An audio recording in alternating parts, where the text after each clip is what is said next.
Εγώ θυμάμαι εδώ μια ζωή απλή, φτωχική, ήρεμη, όμως χαρούμενη και ευτυχισμένη. Είχαμε τα προστοζήν, δεν είχαμε χρήματα βέβαια, γιατί οι άνθρωποι τότε όλοι είχαν αυτά που καλλιεργούσαν και που είχαν για να φάνε. Φυσικά τα χρήματα δεν ήταν και τόσο απαραίτητα και δεν μας ένοιαζαν κιόλας.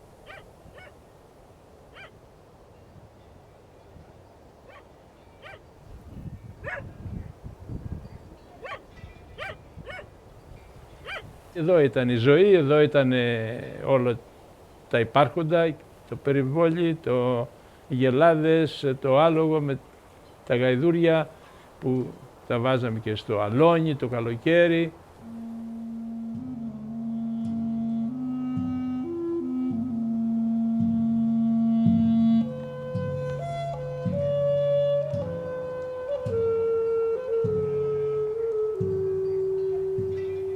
Υπήρχαν δυσκολίες που ζούσε η μάνα μου. Μετάιζε όταν άρμεγα, γιατί δεν είχα χρόνο για να φάω και όταν άρμεγα εγώ εκείνη μετάιζε με το κουτάλι. Το νερό το κουβαλάγαμε από εκεί στον Πλάτανο. 1 χιλιόμετρο. Όταν σκεφτείς ότι 1 χιλιόμετρο έφερνε 3-4 φορές την ημέρα νερό για να πληθούν και να ποτίσει λουλούδια, τα λουλούδια είναι από τη μάνα μου ακόμα. Αυτές οι βιγόνιες δεν έχουν αλλάξει.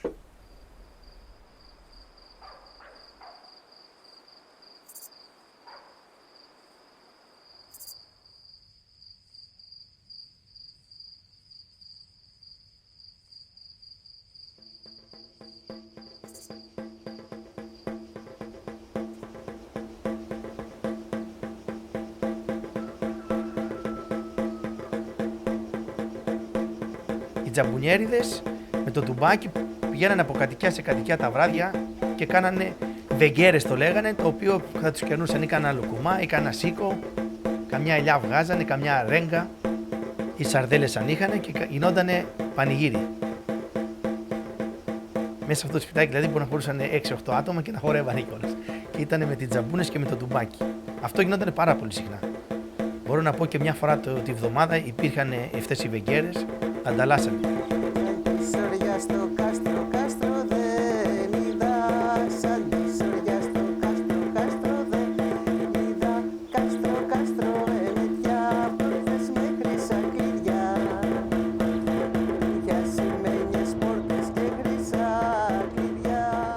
Τα περισσότερα παιχνίδια ήταν έξω. Να τρέχουμε, να κυνηγιόμαστε, να παίζουμε κρυφτό, να παίζουμε κυνηγητό, να φτιάχνουμε σπίτια.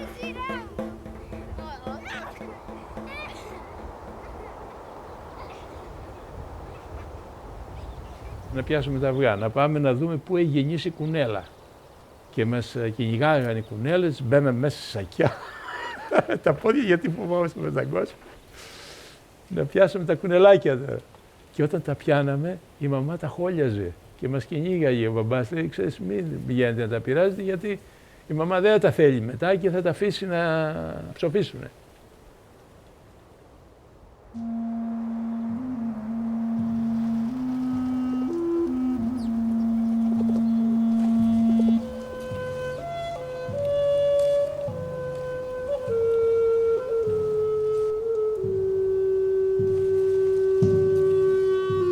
Ο πατέρας μου ασχολήθηκε περισσότερο με τα ντουβάρια, αυτά τα όμορφα.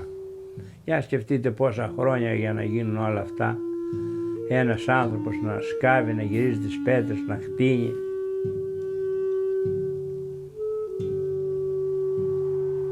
Λίγο έσκαβε το χώμα, διάλεγε τις πέτρες, ξεμνάριζε τα βράχια, τα γύρναγε πίσω, έχτινε τα ντουβάρια, έστρωνε το χώμα και συνέχιζε το άλλο και το άλλο και όλη τη ζωή με αυτό το ντουβάρια πέρασε.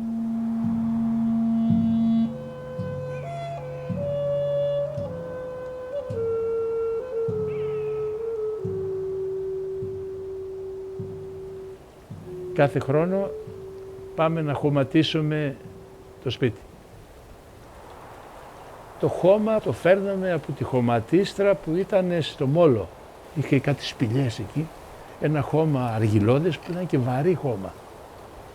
Τα φορτώναμε στα γαϊδουράκια, γεμίζαμε και φέρναμε και το αδειάζαμε πάνω στα δώματα. Έλειωνε το χώμα, αυτό το αργυλώδες, και πήγαινε και έφραζε τους σπόρους για να μην στάζει το χειμώνα. Και μας άρεσε πολύ όταν έβρεχε και ακουγόταν από πάνω τη στέγη, όταν ήταν έτσι το νερό αψά βροχή λέει, κάνει. Κοιμόσουν από κάτω και άκουγες ένα ωραίο θόρυβο, πιο δυνατό, πιο ανάλογα τα σύννεφα.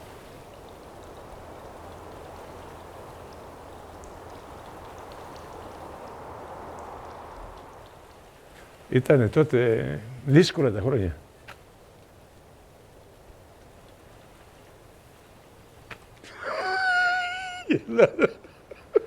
Κόψτε.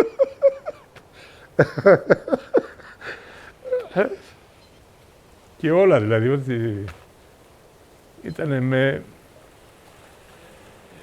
Ό,τι κάναμε, ας πούμε, ήτανε μέσα από τη ψυχή.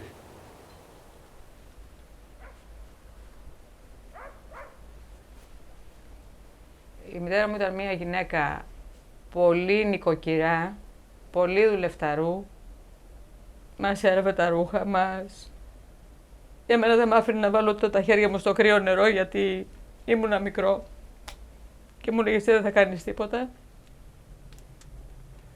Βοήθαγε και στα χωράφια. Πήγαινε με τον πατέρα μου, μαγείρευε πρωί-πρωί, τους πήγαινε μετά το κολατσιό, μετά ξαναγύριζε και έπρεπε να φέρει ξύλα, να μαζέψει κλαριά.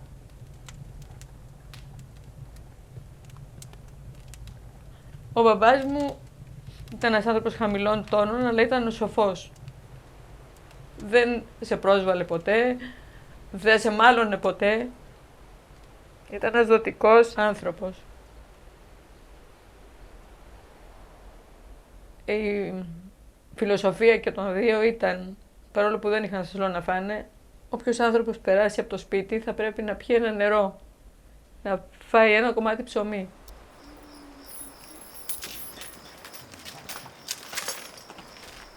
Η μάνα μου ήταν άνθρωπος που και να ξεψύχε και της έλεγε σηκωνόταν πάνω. Είχαμε πάει Αλική με δύο αδερφές και στη διαδρομή που ήρθόμαστε μου λέγανε ότι ποιος ήταν πιο ακούραστος, η μάνα ή ο πατέρας. Και τους είπα και οι δύο, αλλά η μάνα λέω όσο και τώρα να της μιλήσω θα έρθει, έτσι της είπα. Και μόλις ήρθα εδώ που άνοιξε και μπήκαμε μέσα, είδα μία σκιά απ' έξω. Πήρα το φακό και έτρεξα να δω ποιος πέρασε προς τα πέρα, τι ζητάει τέτοια ώρα, 10 η ώρα, 12 εδώ. Αλλά δεν είδα τίποτα, ήταν η σκιά της και μου λέει και τώρα ήρθα να περάσω να με δεις.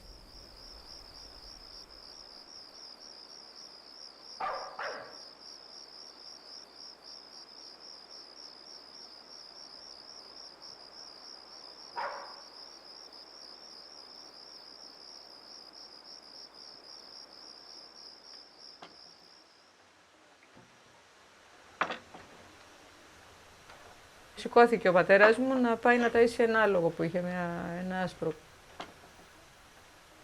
Και του λέει, μάνα μου πήγαινε και άλλα να κάνεις μπάνιο, του λέει, πήγαινε στο νερό. Βγαίνει η μητέρα μου που έκανε μπάνιο και σε μια σκάφη από πίσω. Περιμένει πουθενά. Γιώργη, τίποτα. Πάει γύρω από εκεί.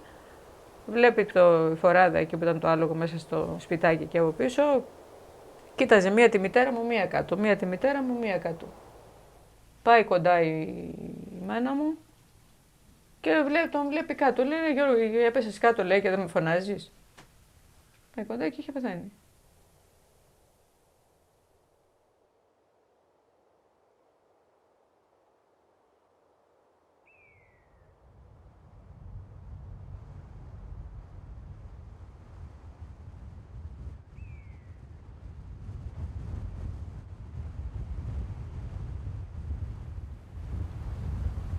Στην Απαλλωνιά συνήθως το βράδυ παίζαμε εκεί μέσα στα άχυρα και δεν χτυπάγαμε γιατί ήταν το άχυρο κάτω. Ερθόταν και από τις άλλες κατοικίες τα παιδιά, παίρναμε με ένα σεντόνι από το σπίτι και είχαν και ένα γραμμόφωνο ειδική με εδώ, με χωνή και το βάζαμε το βράδυ με την ησυχία, ακούγονταν πολύ ωραία.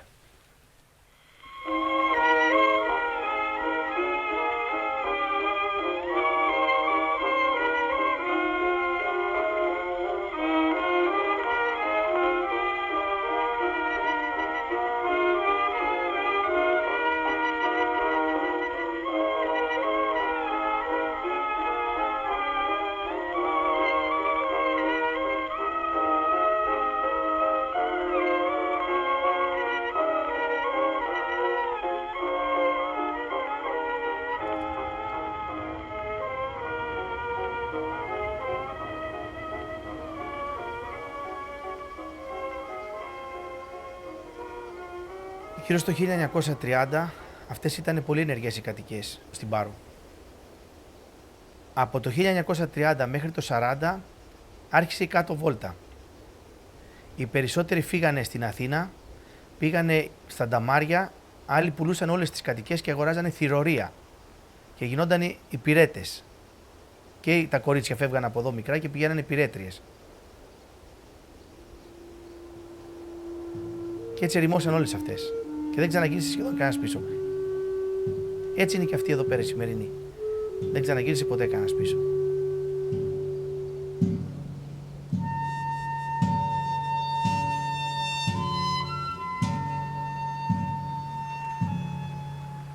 Δεν μπορούσα ούτε μέσα να μπω.